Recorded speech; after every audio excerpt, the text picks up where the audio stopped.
कि आपने एक यूरो डॉलर सिस्टम मेंशन किया है। सो वैसे हमें पता लगा है जैसे यूएस ने और जापान ने अपना बता दिया they are falling into the recession.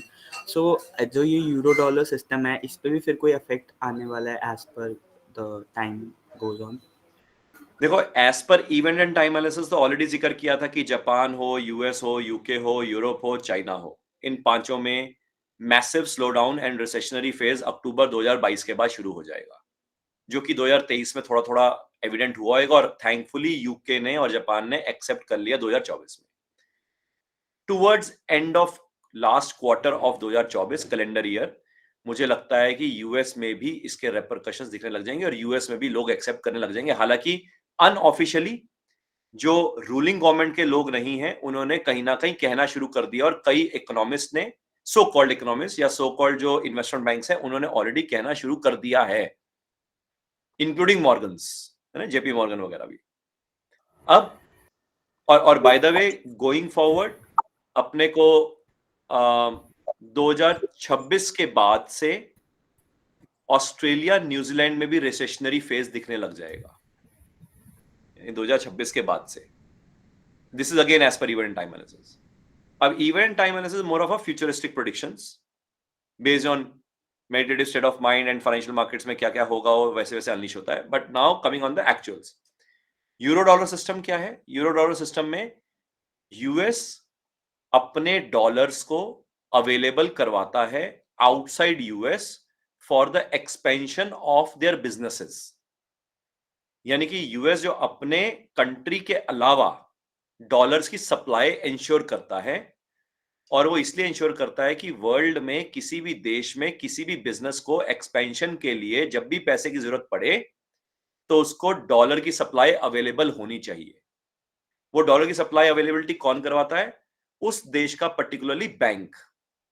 वो बैंक डॉलर की सप्लाई कैसे करवा पाता है? क्योंकि उस देश का जो सेंट्रल बैंक है उसका कहीं ना कहीं अकाउंट खाता चल रहा है with the central bank of US, जिसको हम फेडरल ओपन मार्केट्स कमेटी कहते हैं, उसका खाता चल रहा है।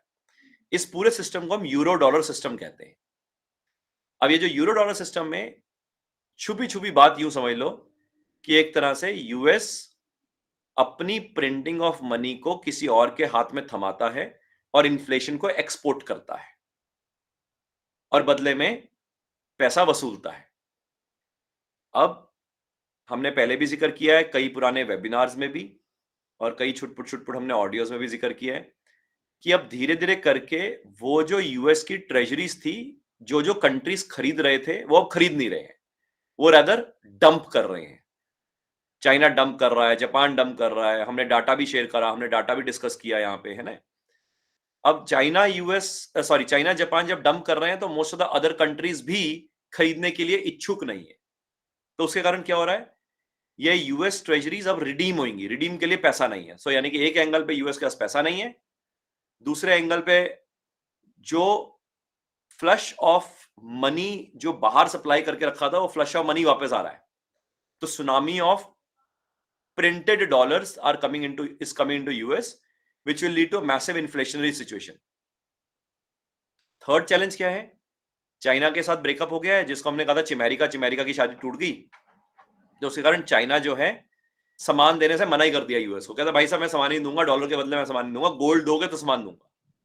अब चाइना को तो फैक्ट्री ऑफ द वर्ल्ड कहा जाता है और यूएस ने उसको बनाया था फैक्ट्री ऑफ द वर्ल्ड। तो यूएस ने अपनी सारी इंडस्ट्री वहां से उखाड़ के चाइना में जमा कर दी थी 1980 के बाद।